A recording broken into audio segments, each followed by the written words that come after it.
Hi, everybody. My name's Rachel Powers, and I'm going to be talking about design. So we're all probably pretty familiar with this. Not too far from us, right down the road, right? So this is the Apple Store in Palo Alto. And if you notice, it's missing a, and you know it because there isn't even a logo that says it's Apple. But you know just by the way it looks, by the way it feels, by the way you experience it. So I've noted a few items on this where you can see where each and every single touch point of this experience, of this store experience, has been designed.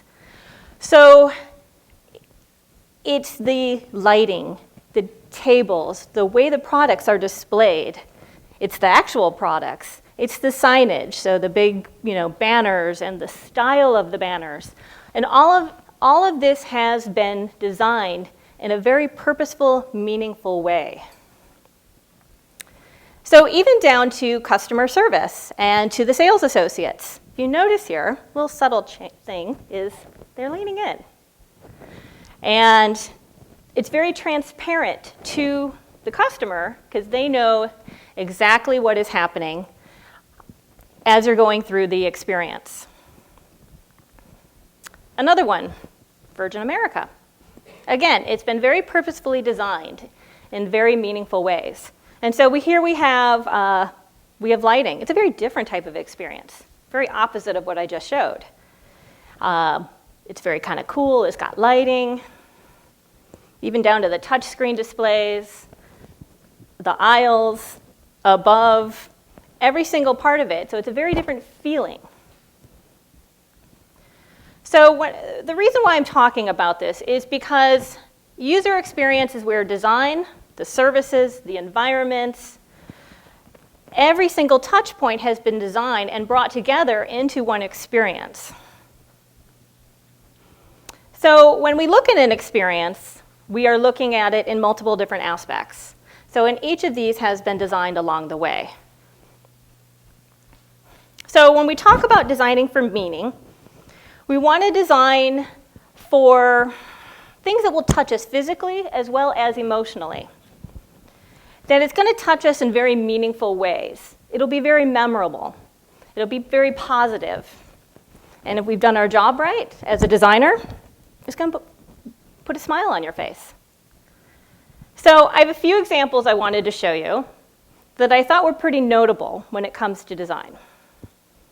One is called Happy Fork.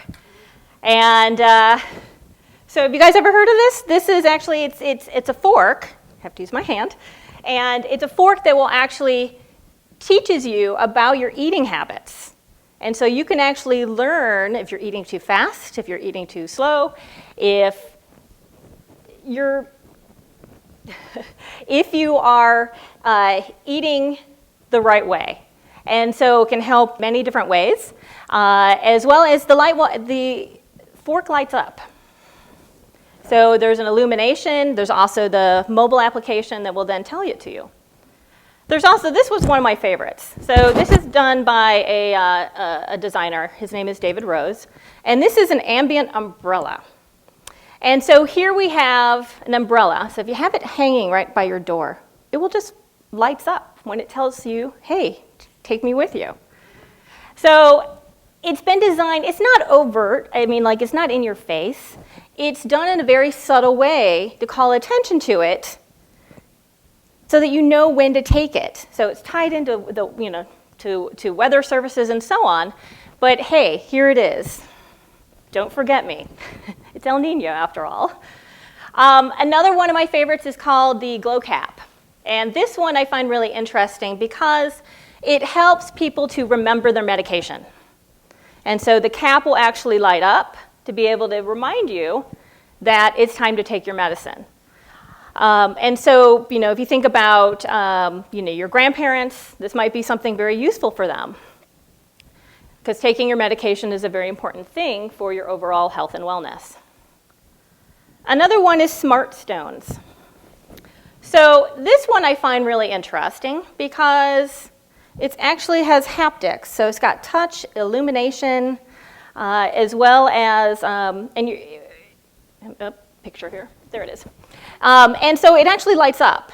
And so it will actually create a language that will then play onto a mobile device in a very meaningful way. So if you think about the context of use for something like this, you might have, maybe somebody that has difficulty talking, whether it be there's a disability or an illness.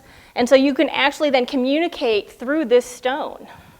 Again, it's designed in a very meaningful way. So here's another project. This was done for Google. So this is actually a project that I worked on a couple of years ago. It's a modular phone called Project Ara. And so what it is there is a frame, and you buy what you need. And you can actually trade out different modules over time. So the reason why I thought this one was very interesting to share with you today is because the design it's been designed in very meaningful ways from the very, very beginning. And so you end up with this entire system of modules that will work together.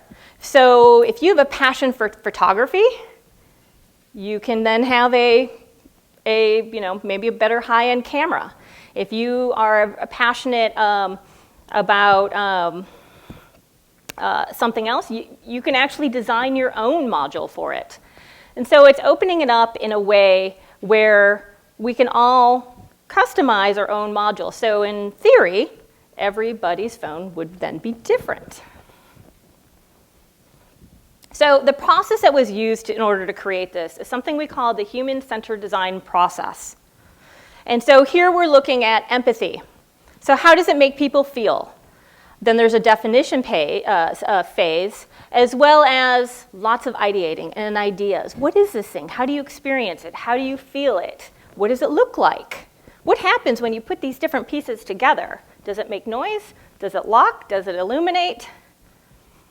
And then lots of prototyping as well as testing.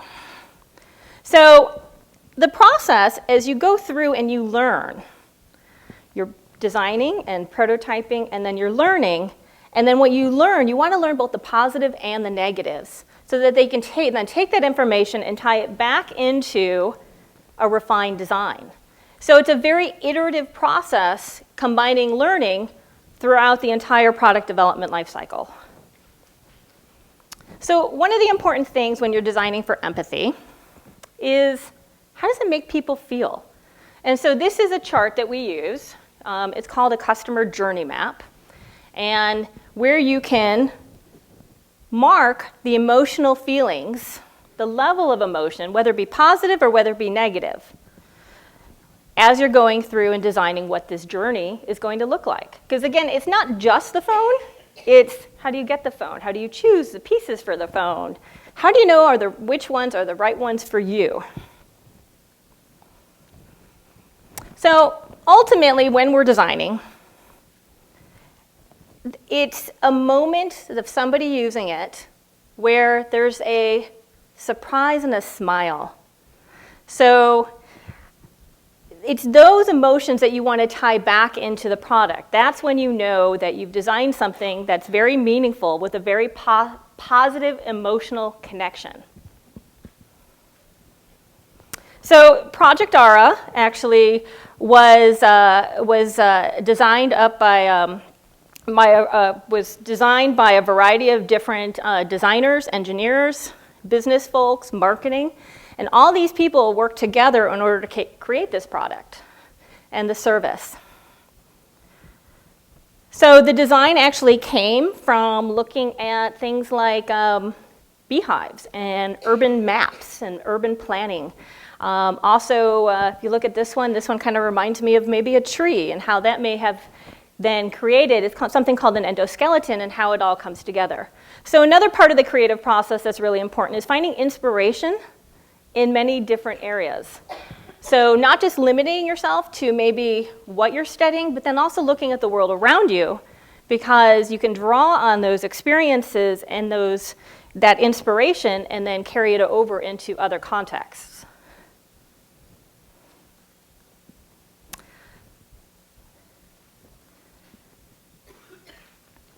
Lots of sketching is going on when you're designing a product.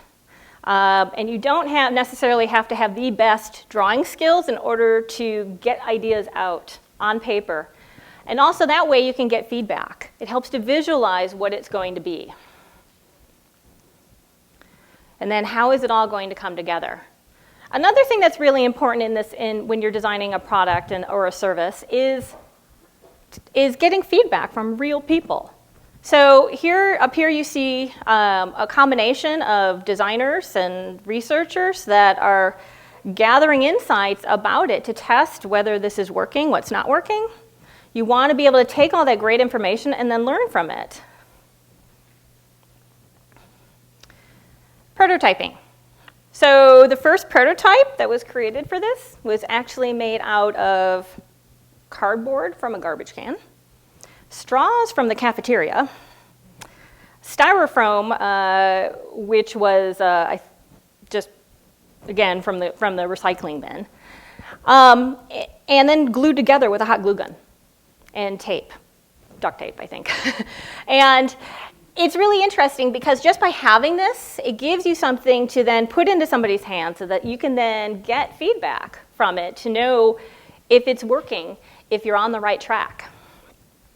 So something I really, really push designers, and in a way, we are all designers. And so it's a really important part of the process to be able then to create and then iterate and then learn from it.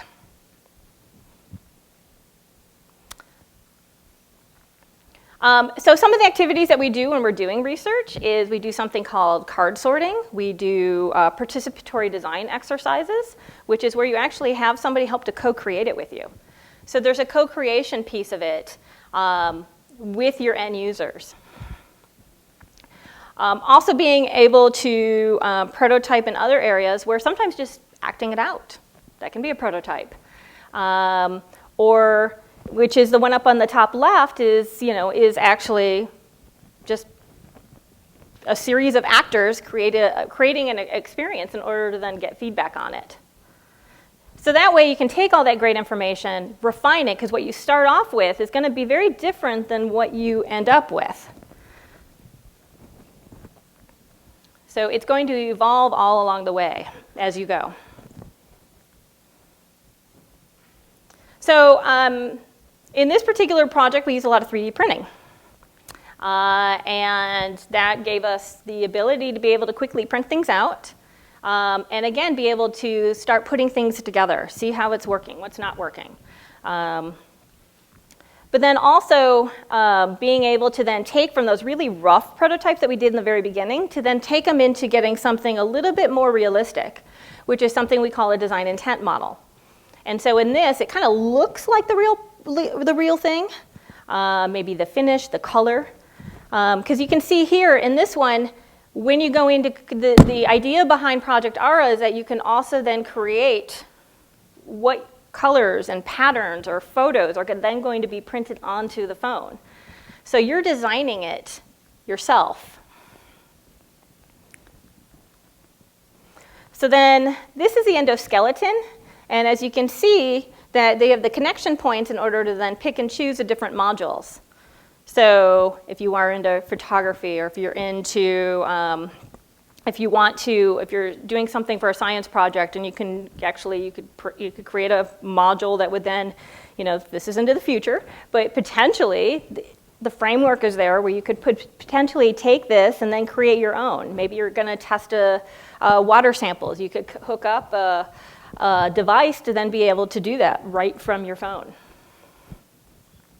This is another prototype. This is actually a working prototype that the engineers did. And as you can see, it's not, may not necessarily look like the real thing, but it is to show that it does work, that it functions. And then as you start taking these different prototypes and further down the road, it will come together to then create the real thing.